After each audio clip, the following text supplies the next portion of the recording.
Let's bring in Democratic Congresswoman Jasmine Crockett of Texas. Congresswoman, good morning. I'm very grateful to have you. Good morning. It's good to see you, Kasie. So as you just heard there, President Biden linked together these threats posed by Hamas and Putin. He wants billions of dollars for both of these things. Do you agree that they are tied together? Oh, absolutely.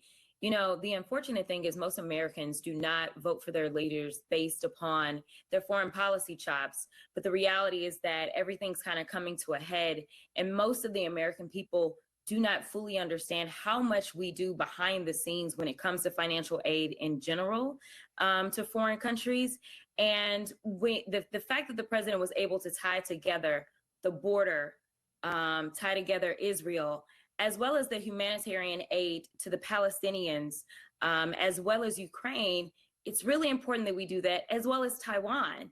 They are all interrelated. For everyone that says that we're being overrun, the best way to make sure that we're, number one, not overrun, and that we do what we say we're going to do as good allies is to make sure that we help to stabilize these situations and help those modern day democracies that believe in defending themselves make sure that they can do that. Congresswoman, do you think that there is enough money in this request for the border? A lot of Republican critics of Ukraine funding say, look, we got all kinds of problems at home.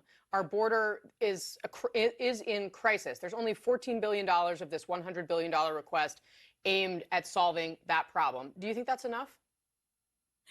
You know, I'm going to be very honest with you and tell you, I don't know what the number is. And I honestly don't think that my Republican counterparts know what that number is either, because we've been talking about border issues for years and seemingly no one has resolved the issue.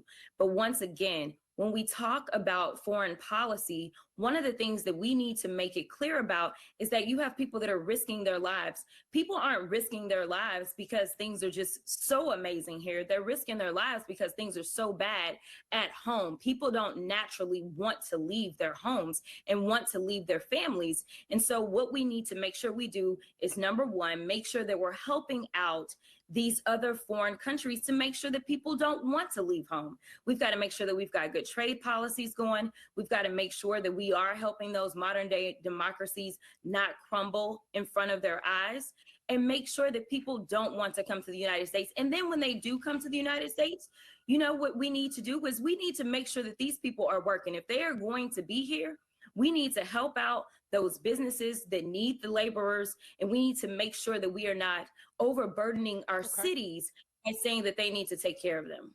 Yeah.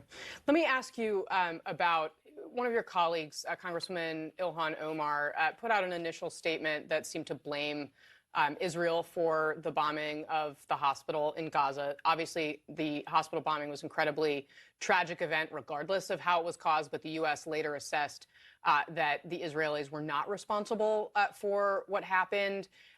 Do you think that your colleague, who was quick to blame Israel, made a mistake? You know, I can't say what information she had that made her decide to put that statement out. We've not talked about that.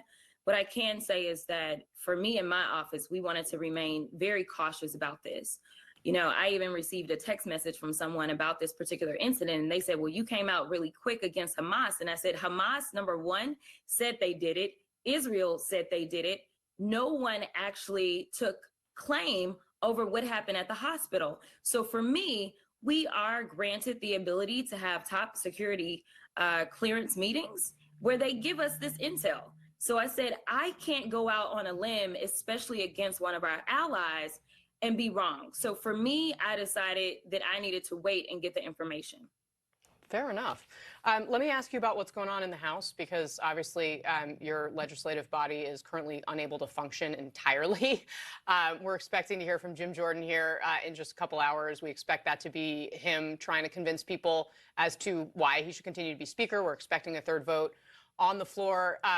There is this question hanging out there about Patrick McHenry. And from your perspective, I mean, Democrats would have to decide what to do if we were to get to that point, whether or not they would support empowering McHenry with temporarily with more power than he currently has as the temporary Speaker of the House. Would you support McHenry taking on the speakership temporarily? So, as you can see, Democrats are united. So, this is one of those things that we would have to game behind the scenes. I do have my concerns about expanding upon the powers of the Speaker Pro Tem.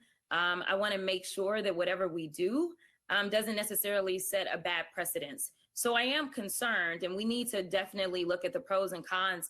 And honestly, if we're just going to get more of the same, which is more of a nothing burger, then I'm not really interested. So we would have to have some guarantees. We know that our Republican colleagues decided that they wanted to renege on the deal that they had already made with the president. So what will that look like? What are we talking about when we say we open the House back up? Because people keep saying that we're not getting anything done, but I would argue that we hadn't gotten anything done. If we had, then we wouldn't still have a looming shutdown over our head. We had months and months and months, almost 10 months to pass a budget, and it didn't get done. So what does it mean to open the House? What exactly are we going to get done? Are we just going to pass resolutions that say that we stand with our allies, or are we actually going to have thoughtful conversations and make sure we send the aid that they need? So if you could get a commitment from Republicans to keep the government open at the levels that were agreed to between the president and Kevin McCarthy earlier this year, if you could get a guarantee that some sort of Israel-Ukraine aid package was going to move, would that be enough for you, for Democrats, as you're in these rooms? Or do Democrats need more than that from Republicans if they're going to help them out of this jam? Well, I mean, Hakeem Jeffries is our leader, so I'm going to defer to him on it. But personally, I will say that that would be a really good start, and making sure that when we open the House, we are doing the people's work in the people's house by doing exactly what was agreed upon and making sure that we could actually move forward.